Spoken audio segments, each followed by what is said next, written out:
Because he was trying to win a terrible fanfic contest. Did it win?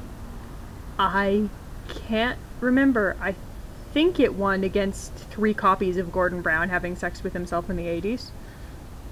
With leg warmers as the time machine. That one was weird. Nice.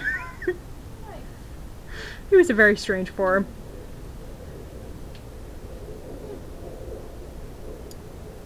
What the hell is this? Read it.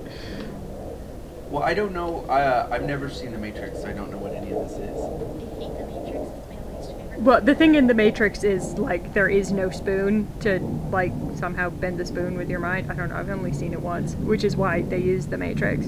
It's like the whole world is basically just, you know, there's robots taking over and they keep the people asleep and dreaming. Which is The Matrix, is the dreams. Because they can use, you know, basically, like, line them up in series and do the whole potato battery thing. Okay. Oh. Okay. And they feed people, like, the slurried remains of dead people because that's really efficient. yeah, and it's more the idea that you think it's reality, but it's not. Yeah. Like the people within the Matrix don't know that they're in the Matrix. Oh, okay. And there's the red pill and the blue pill, and one of them takes you out of the Matrix, and one of you makes you... Forget that that you the- ever knew that there wasn't anything besides the Matrix. If you say I can't remember which is which. the opportunity to discover that the Matrix Okay. actually exists. So how much of that do I need to know for this fic? Probably none of it. Neo woke up. Something was wrong. He didn't know what, but he remained motionless as he tried to figure it out. Then he realized what was going on. He was lying face down, and he was plugged into the Matrix. Not via his neck plug, but via the other one Oh at the god. far end of his spine. Oh god. What the? Oh my god. He tried to remember what had happened before he'd gone to sleep. Or had he been knocked out? However, nothing presented itself in the mess of floating green numbers that was his mind these days. He tried to move but found he'd been tied to the bed. Now he was getting really worried. He found his thoughts racing and couldn't help wondering why he was plugged in but not actually loaded into the Matrix. And when he came to think of it, that plug felt really weird. Oh my god. Like it wasn't the normal shape. Uh, I don't want to know what this is. No. Suddenly something touched the back of his head. He gave a start but calmed down when he heard Trinity's voice. Back among the living, are you? You were out cold for nearly an hour.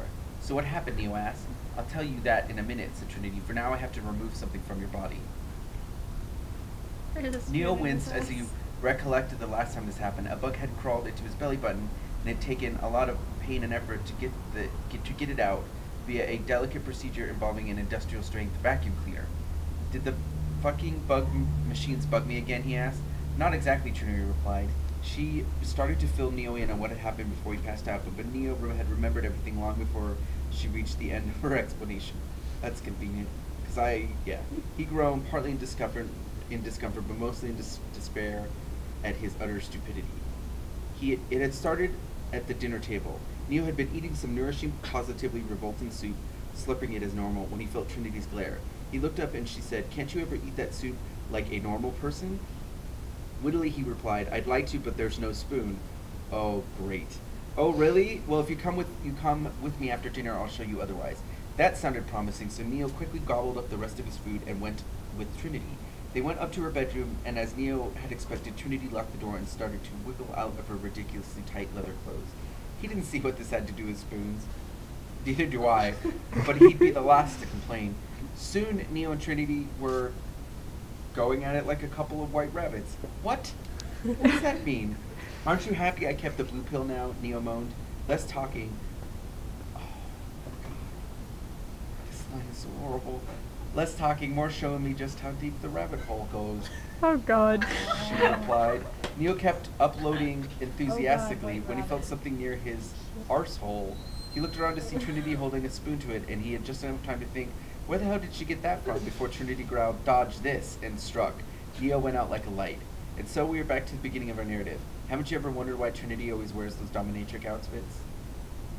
That's it. That's the whole story. I will note that they're using arse because both of these dudes are, well, okay. The one who wrote that is British. The one who wrote the terrible Lord of the Rings one is Dutch.